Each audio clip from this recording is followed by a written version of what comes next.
আইনের মধ্য থেকেই রিলিফটা নিতে হবে।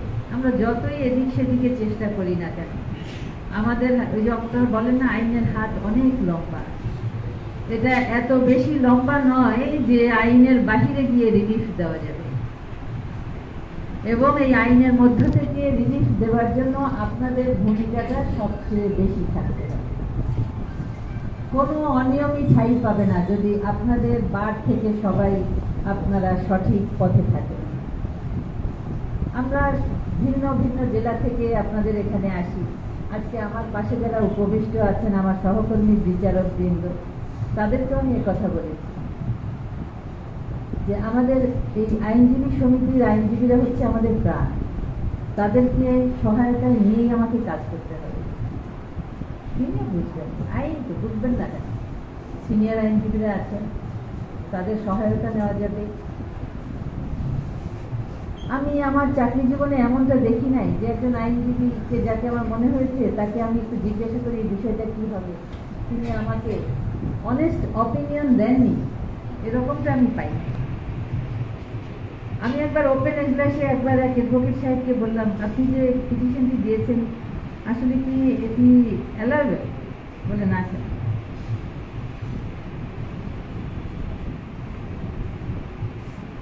নজরুলের একটা কবিতার লাইন একটু আওড়াতে ইচ্ছে করছে।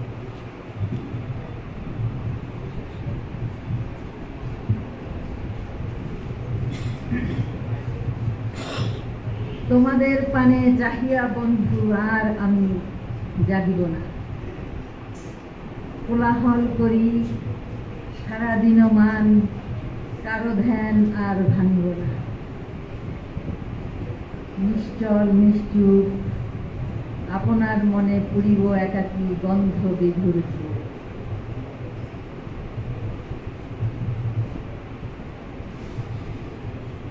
আপনাদের একজন আইনজীবী আছেন, আজকে তাকে আমি দেখতে পাচ্ছি না, সুব্রত। প্রায়শই কবিগুরু রবীন্দ্রনাথ ঠাকুরের উদ্ধৃতি দিয়ে তিনি শুনানিতে অংশগ্রহণ করেন। সাইদ সাহেব বড় চমৎকার। আমি আপনাদেরকে কেন এত বলি, আমার এই যে আপনাদের যে মুখগুলো যে করেন এজলাসে, যে আপনারা প্লিট করেন, কি যে চমৎকার উপস্থাপনা হতে পারে। একদিন তো সাইদ সাহেব একেবারে কোরআনের বাণী দিয়ে শুরু করবেন, একটা বেল ম্যাটার হিয়ারিং করবেন, উনি কোরআনের বাণী দিয়ে শুরু করলেন যে এর অর্থ। তারপরে আসলেন সংবিধানে, এরপরে আসলেন আইনে, আইনের পরে আসলেন আমার ফ্যাক্টস কি আছে। আপনারা যারা জুনিয়র আইনজীবী আছেন, আপনারা ওনাদেরকে প্লিজ একটু সময় দিয়ে শুনবেন যে ওনারা কিভাবে এই যে এটি কি বিষয় উপস্থাপন করেন। আপনাদেরকে কৌশলী কেন বলা হয়? আপনি খুব কৌশলে একটি বিষয় উপস্থাপন করেন। এই যে শব্দটা কৌশল, কৌশল থেকেই কিন্তু কৌশলী। একই বিষয় দেখেন, আপনাদের মধ্যে এক একজন এক একভাবে উপস্থাপন করবেন, সবার উপস্থাপনা কিন্তু একরকম হবে না। এক একজনের উপস্থাপনা এত চমৎকার যে মন্ত্রমুগ্ধের মতো শুনতে ইচ্ছে করে। সুধীর বাবু সেরকম একটা। আমি এই যে মান্নান সাহেব কি চমৎকার, খুব কম কথা বলেন, একেবারে মূল বিষয়টা যে আপনি যে দ্বিতীয় কোনো রিপিটেশন নাই, একেবারে এই এতগুলো সেকশন আছে, 7টা সেকশন, 5টা সেকশনে কি আছে, তার রেজাল্ট কি, আমার বিরুদ্ধে কি আছে, এই সেকশনে কি আছে, মানে একেবারে কমপ্লিট। আপনাকে দ্বিতীয় চিন্তা করার মানে খুব বেশি কষ্ট করতে হবে না। একজন পিও তিনি যদি এরকম উপস্থাপনা পান এবং ফাইলের সাথে মিলিয়ে দেখবেন, এই যে আস্থা অর্জন আমরা অনেক আইনজীবীকে পাই যে হ্যাঁ উনি যে কথাগুলো বলছেন একটাও ফাইলের বাহিরে নয়। এই যে এখানে আজকে ফরিদ সাহেব আছেন, উনি প্রথমেই বলে নেন স্যার আমি কিন্তু ফাইল পড়ে আসছি, আর যেদিন পড়েন না সেদিন তো স্যার আমি একটু সময় চাই, আজকে আমি মুভ করবো না, আমি দেখে তারপরে আপনার সামনে এটা মুভ করব। এই যে আস্থার জায়গাটি, এটি অর্জন করা একটি বড় বিষয়। যে আমি যদি আপনাকে আস্থা রাখতে পারি যে না উনি যেটা দেখে আসছেন এই যে ফাইলে আছে, অনেক সময় হয় আমরা তো দেখেই অর্ডার করি, অনেক সময় আমাদের তো বিভ্রান্তি আছে। এই যে দেখার যে বিষয়টি যে কোথায় দেখতে হবে, এই যে আপনারা বিভিন্ন সময় এগুলো তুলে ধরেন, এটি হলো আমাদের কাজ করার জন্য সবচেয়ে বড় জায়গা। আমার কাজটিকে সহজ করে দেয়। আপনাদের উপস্থাপনা যত সুন্দর হয়, আমাদের কাজগুলো সেইভাবেই সঠিকভাবে পাওয়ার সুযোগগুলো থাকে। আর এই ন্যায় বিচার প্রার্থী যে মানুষগুলো আছেন তাদেরকে এই ন্যায় বিচার পেতে মূল ভূমিকায় কিন্তু আপনিই থাকেন, তাদের বিষয়গুলো আপনারাই আমাদের সামনে তুলে ধরেন। আজকে উপস্থাপক খুব চমৎকারভাবে বৃক্ষরোপণ কর্মসূচির কথা বলেছেন। তিনি ওই যমুনা ব্যাংকের পক্ষ থেকে কিছু বৃক্ষরোপণের কর্মসূচি জজ কোর্টে দেওয়া হয়, তো তিনি এটার মূল ভূমিকায় ছিলেন। আমরা কোর্ট প্রাঙ্গণে এরকম বৃক্ষ রোপিত হয়েছে। তো আসলে বৃক্ষ তো আমাদের জীবন, গাছ না হলে আমরা বাঁচি না। আমরা কখনো কি একটু গাছের গায়ে হাত দিয়ে বলেছি, তার কাছে এই কৃতজ্ঞতা প্রকাশ করেছি যে আজকে এই বৃক্ষ না থাকলে যে আমার নিঃশ্বাস নেওয়া কঠিন হয়ে যেত, আমি সুস্থভাবে বাঁচার সুযোগ পেতাম না। এই কৃতজ্ঞতাটা কিন্তু আমার বৃক্ষের গায়ে হাত দিয়ে বলা উচিত, যার জন্য আমি জীবন পেয়েছি। তো আমি সেই অনুভূতি থেকে সেদিন কিছু কথা বলেছিলাম। আপনাদের এখানে পরবর্তীতে অ্যাটর্নি জেনারেল মহোদয় এসেছিলেন, তারও লাগানো বৃক্ষ আছে কোর্ট প্রাঙ্গণে। আপনারা যারা এখানে আছেন, যদি এগুলিকে যত্ন করার সুযোগ হয়, আমি তো আর এখানে দ্বিতীয়বার মনে হয় চাকরিতে আসার সুযোগ নাই, তো এই যত্ন করে বৃক্ষগুলোকে জীবিত রাখার দায়িত্ব আমি সবাইকে দিয়ে যেতে চাই। ফল যদি ধরে, এটা তো রিজিক তো উপরওয়ালার হাতে, কে খাবে জানি না, অন্তত পাখিরা তো খেতে পারে, এটাও একটি বড় বিষয়। আর বৃক্ষ রোপণ করে তার ফল খেয়ে খাবে এই চিন্তা করে রোপণ করা ঠিক না। মাটি যদি থাকে, এই মাটিতে গাছ লাগানোই উচিত। বাংলাদেশের মাটি উর্বর। আমার সিজেম বিজ্ঞ সিজেম তিনি একটা কথা বলেছেন সাতক্ষীরার বিষয়ে, শুধু সাতক্ষীরার মানুষ ভালো করে দেয়। আমি তো মনে করি এই বাংলার মানুষ সবাই ভালো। চাকরির সূত্রে আজ পর্যন্ত আমি যে কটি স্টেশনে গিয়েছি, আমার কোথাও শুধু আঞ্চলিকতার কিছু প্রভাব ছাড়া বিচারিক কাজ করতে গিয়ে কোথাও অসুবিধা হয়নি। এই অসুবিধা না হওয়ার কারণ কিন্তু আইনজীবী সমিতি। প্রত্যেকটি জেলায় একটি নির্দিষ্ট আইনজীবী সমিতি থাকে, যারা আইন পেশার সাথে থাকেন, তাদের সহায়তা নিয়েই আমরা কাজ করি। তো সারা বাংলাদেশে এই যে আমাদের এতগুলো জেলা আছে, এই জেলা আইনজীবী সমিতি আছে। এই আইনজীবী সমিতি যতদিন সচেতন থাকবে, কোনো কোর্টের কাজ করতে অসুবিধা হবে না। আমি আমার পাশে উপবিষ্ট যে বিচারক বৃন্দ রয়েছেন, তাদের উদ্দেশ্যে এই কথাগুলো বলছি। আপনারা কাজ করতে গিয়ে অনেক সময় হয় যে পেশার সাথে থাকলে মানুষের মানে দৈনন্দিন যে প্র্যাকটিস, আপনারা বাসায় তো সময় দেওয়া খুব কম হয়ে ওঠে। একে তো সারাটা দিন করছে, তারপরে আপনাদেরকে চেম্বার প্র্যাকটিস করতে হয়, এরপরে বাসায় গিয়ে সময় দেওয়াটা তো খুবই কঠিন। তো এরকম একটি অবস্থায় বনফুলের একটি গল্প দিয়ে আমার কথাটা শেষ করি। শুরুতে আপনাদেরকে যখন রিসেপশনের অ্যাডভোকেট সাহেবদের ডিউটিস নিয়ে কথা বলেছিলাম, আজকে আর আমি সেই নিয়ে কথা বলব। তখন বলেছিলাম আপনারা এগুলো মাথায় রেখে আমার সাথে যদি কাজে একটু সহায়তা করেন, আমার কাজটা সহজ হবে। আপনাদের কাছ থেকে সর্বোচ্চ সহযোগিতা পেয়েছি বলে আমি বিশ্বাস করি। আর আজকে যে মূল্যায়ন আপনাদের কাছ থেকে পেলাম, এটি আমার পরম প্রাপ্তি। আমার একটি স্টেশনে, যেখানে আমি অ্যাডিশনাল ডিস্ট্রিক্ট জাজ ছিলাম, বারের থেকে বললো যে স্যার আমরা কখনো কোনো অ্যাডিশনাল ডিস্ট্রিক্ট জাজকে ফেয়ারওয়েল দেই না, আপনার ক্ষেত্রে ব্যতিক্রম। আমি সেখান থেকেও ফেয়ারওয়েল নিয়ে এসেছি। তো পেশাগত জীবনে আপনারা এতই ব্যস্ত থাকেন, অনেক সময় এমন হয় যে বাস্তবের সাথে অনেক সময় মিল ঘটে ওঠে না, পরিবারের সাথেও অনেক সময় মিলানো কঠিন হয়ে যায়। এই কঠিন আইন আর বর্তমান সমাজ ব্যবস্থা, এই দুইকে সমন্বয় করে বিচার প্রতিষ্ঠা করা একটু পুরোপুরি হয়ে গেছে। করতে পারি, কি বলে? তো এখানেও আইনজীবী সমিতিকেই এগিয়ে আসতে হবে।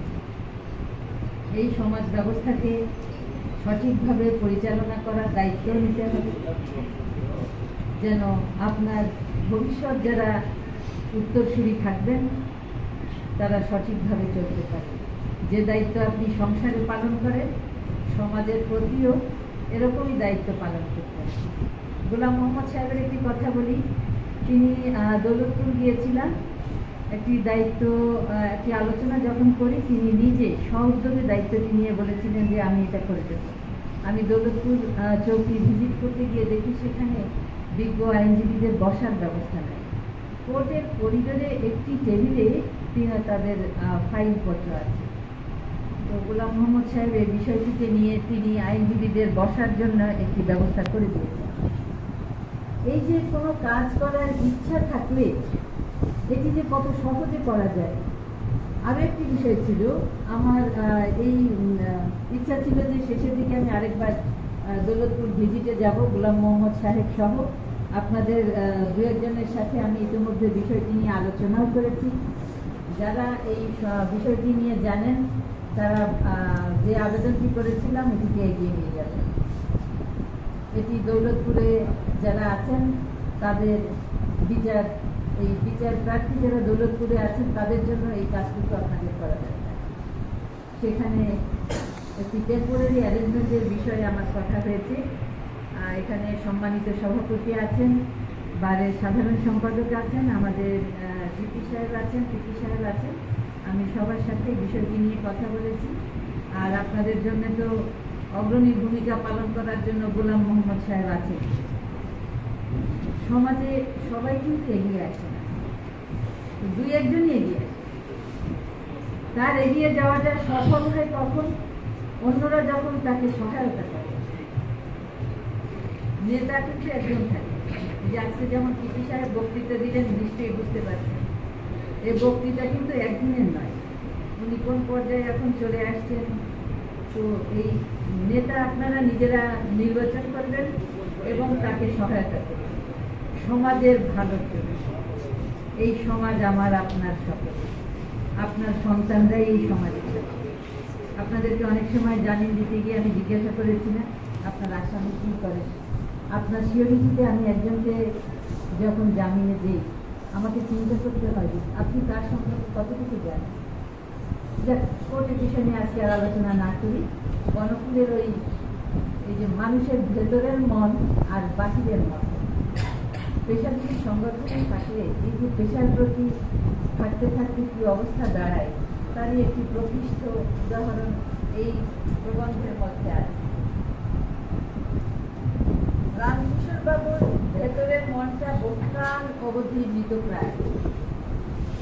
তিনি আপনাদেরই মতন একজন বিজ্ঞ আইনজীবী। আমি পুরোটা পড়বো না, শুধু পিঠ অংশটুকু পড়ে যাব।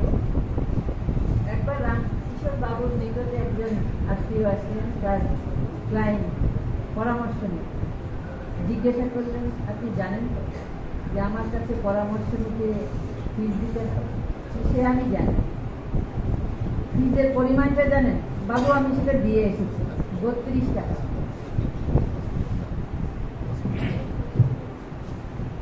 তার সমস্যাটা হলো ছেলে বিবাহ দিয়েছে, অনেকদিন সন্তানাদি হয় না। বিজ্ঞ আইনজীবী জিজ্ঞাসা করছেন রামকিশোর বাবু, ছেলের স্বাস্থ্য কেমন?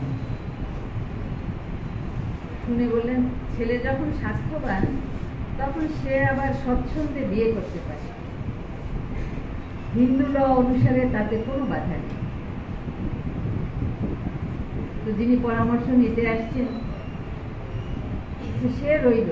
সবসময় কি আর আইন অনুযায়ী সমাজটা চলে? সমাজে আরো অনেক বিষয় থাকে। আমি বলছি যে তার অবর্তমানে সম্পত্তি কে কতটুকু পাবে আপনি শুধু আমাকে সেটুকু বলে দেন।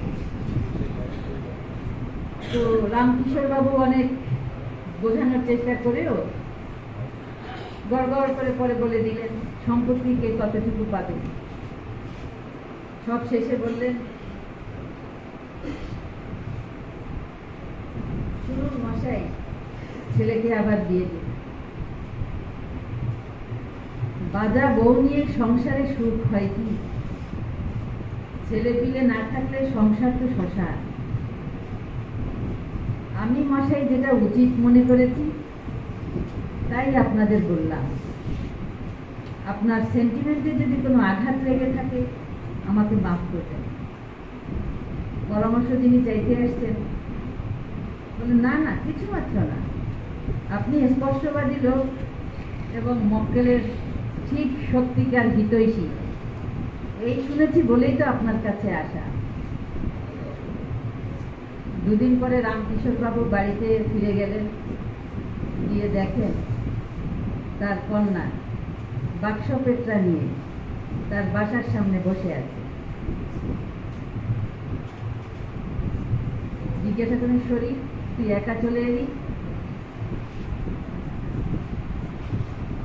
কোনো খবর না দিয়ে?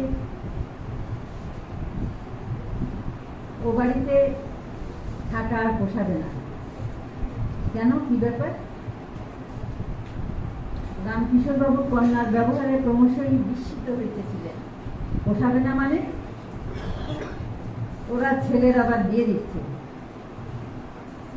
তুমিও তো মত দিয়েছ। আমি মত দিয়েছি মানে? ওরা একজন অচেনা লোক পাঠিয়ে তোমার কাছে ঠিক মতটা জেনে নিয়ে গেছে। তুমি নাকি বলেছ ছেলে বিয়ে দেওয়াই ভালো। হতবাক রামকিশোর তার একমাত্র কন্যার মুখের দিকে তাকিয়ে অসহায় ভাবে চাহিয়া রহিল। সরোজিনী জিজ্ঞাসা করিল, সত্যি তুমি বলেছো বাবা?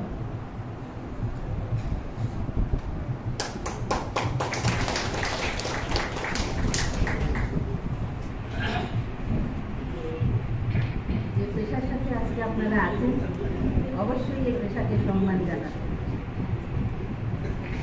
আমি একটি উদ্দেশ্য নিয়ে রামকিশোর বাবুর এই গল্পটুকু আপনাদের সামনে উপস্থাপন করেছি। আজকে আমাকে আপনাদের একজন সদস্য মোহাম্মদ রকনুজ্জামান সাজু, তিনি তার একটি কবিতার বই আমাকে দিয়েছেন, এক গুচ্ছ ভালোবাসা। উনি আইনজীবী পেশার মধ্যে এই এত কঠিন পেশার সাথে থেকেও এত চমৎকার ছন্দের মিল রেখে যে কবিতা রচনা করেছেন, একটু চমৎকার। কিন্তু শুধু লিগেল এইড দিবসে তিনি একটি কবিতা লিখেছেন, সেদিন আমি বলতে ভুলে গেছিলাম। তো রকনুজ্জামান বাবু, আপনাকে অসংখ্য অসংখ্য ধন্যবাদ। আপনার এই কাব্য চর্চা অব্যাহত থাকে। আরো এই কবিগুলো এই শিলাইদহ জায়গা, এটি কবির এই কাব্য চিন্তা এবং ভাবনা চমৎকার মিলে গেছে। আপনারা সবাই আমার জন্য দোয়া রাখবেন। সবসময় চেষ্টা করেছি আমাকে দিয়ে যতটা সম্ভব সর্বোচ্চটা করার চেষ্টা করি। উপরওয়ালা আছেন, আপনারা রয়েছেন বিচারের ধারা। ধন্যবাদ সবাই। আসসালামু আলাইকুম।